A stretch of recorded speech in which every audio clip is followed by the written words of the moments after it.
সন্ধ্যা 7টার সময় আমি যখন কাজের সাইডের থেকে আমি বাড়িতে আসার সময় রণবীর দেবনাথ আমারে কল করছে, কইছে যে বিশাল করে এই ডেম অফিসের পেছনে যেই শ্মশানের মাঠ ওইখানে যাওয়ার লেগে। আমি গেছি, আমি তো কাজ থেকে আইতেছি, এখন তো যাওয়াটা আমার দ্বারা পসিবল হতো না, আমি পরে কথা কম। তো দেন হ্যাঁ কইছে যে আর যাওয়ার লেগে যে কোনো উপায়ই হোক যাইতে হইব। তখন আমি যখন যাই, যে যখন কইছে কী হয়েছে, কী ব্যাপার আমার ডাকা হয়েছে, তখন হের সাথে আরও 6-7টা ছেলে আসলো, কইছে যে আমার 12 লক্ষ টাকা দেওয়ার লেগে, নাইলে আমি ওইখান থেকে বাড়িতে আইতে পারতাম না। তখন আমি কী কারণে 12 লক্ষ টাকা দিতাম এটা, তখন কইছে যে আমি সরকারি কন্ট্রাক্টারি কাজ করি, তার লাগে 12 লক্ষ টাকা হেরে দিতেই হইব, না দিলে আমার প্রাণে মায়েরা ফেলাইব। দেন আমি কইছি যে এটা হলো তাহলে আমার মায়েরা নেই, বাট আমি তো টাকা দিতে পারতাম না। তখন হ্যাঁ বন্দুক মানে পকেট থেকে পিস্তল বার করে 2 রাউন্ড গুলি করছে, একটা উপরে একটা নিচে। তো কইছে যে হ্যাঁ আমার এখন মাইরে নিব, হেরে টাকা দিতাম। তখন আমি কইছি যে ঠিক আছে, আমার কাছে যে এত টাকা নাই, আমি 1 লক্ষ টাকা হেরে দিয়ে দিব আমার প্রাণটা ভিক্ষা দেওয়ার লেগে। তখন আমি কইছি যে হ্যাঁ কইছে যে সঙ্গে সঙ্গে হইতো না, হেরে 12 লক্ষ টাকাই দিতে লাগবো।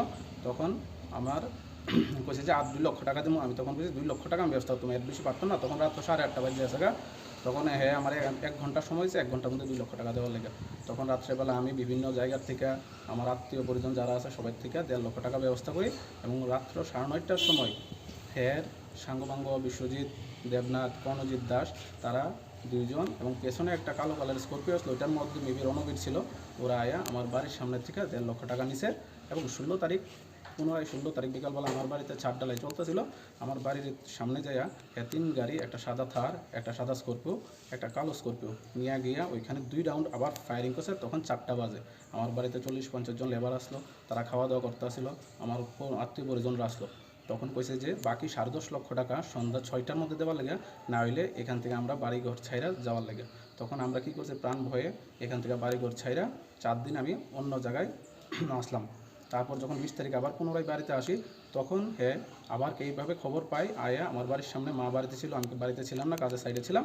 তখন হ্যাঁ আবার বাড়ির সামনে 2 রাউন্ড ফায়ারিং করে, এবং মা যখন আমার ফোন করে কান্নাকাটি করে, তখন আমি কী করি, মা তখন মার গয়না নিয়ে বাবা যায় গোল্ড নিয়ে, তো ওকে 4 লক্ষ টাকা টিভিএস শোরুমের সামনে আমার বাবা দেয় পরিমল দাসকে।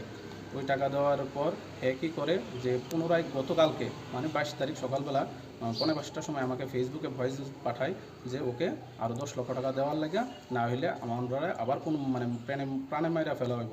তো তৎসঙ্গে আমি এখন থানার প্রশাসনের দ্বারস্থ হব, এবং প্রশাসনের কাছে এটা জানাবো যে ওদের যাতে অতি সত্বর কোনো একটা বিচার করা হয়, এবং আমার পরিবারকে নিরাপদ রাখা হয়।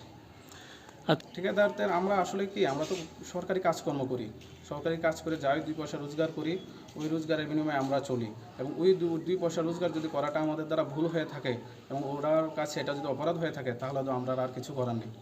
সরকারি কাজ করাটা যদি অপরাধ হয়ে থাকে, তাহলে আমরা আর কি বলবো।